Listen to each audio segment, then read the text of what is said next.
Giant monsters annihilating skyscrapers! Colossal lizards roaring at winged titans as they battle to the death! What could possibly go wrong?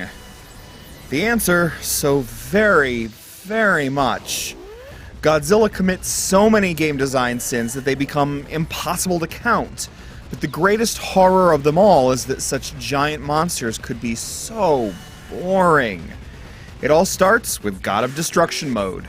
As the king of the monsters, you march out of the sea and begin your rampage, with the epic goal of destroying the power generators in each level.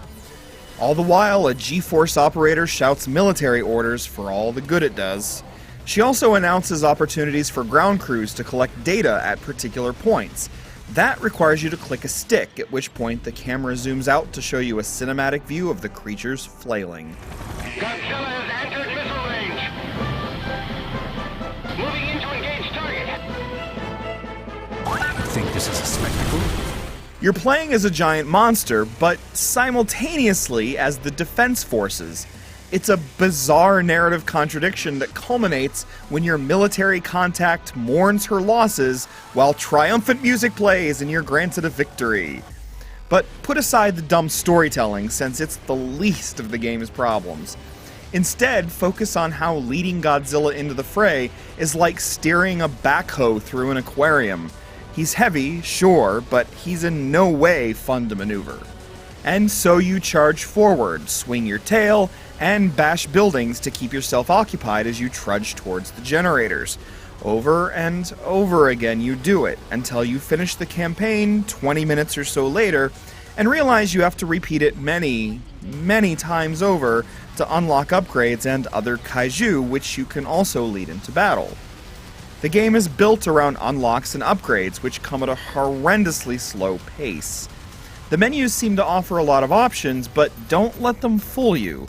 Godzilla is very light on content. That it's sold at full retail price is ludicrous and insulting.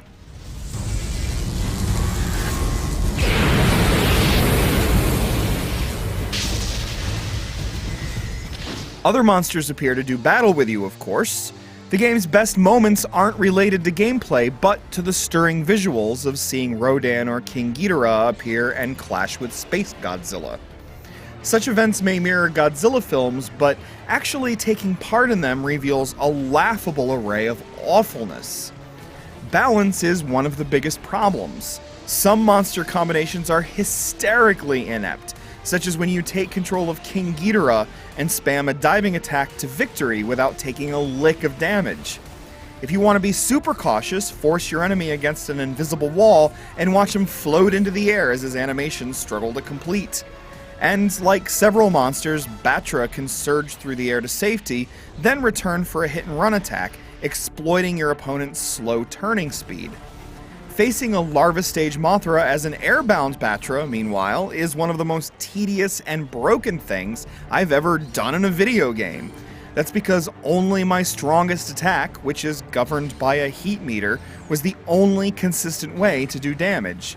It's boring on top of boring. From here, the problems just pile on. Sometimes the game auto-targets your enemy even when you're faced in another direction and try to charge away.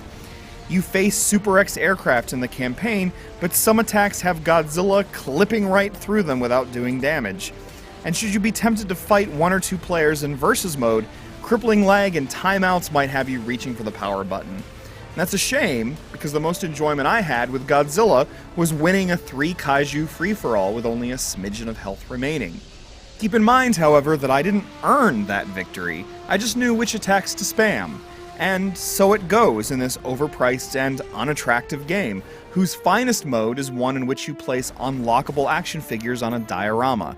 Yes, looking at static monster figures in fighting poses is a lot more fun than actually participating in battle. The worst news of all is that if you want more figures, you have to play the game, and that's just not worth all the yawns.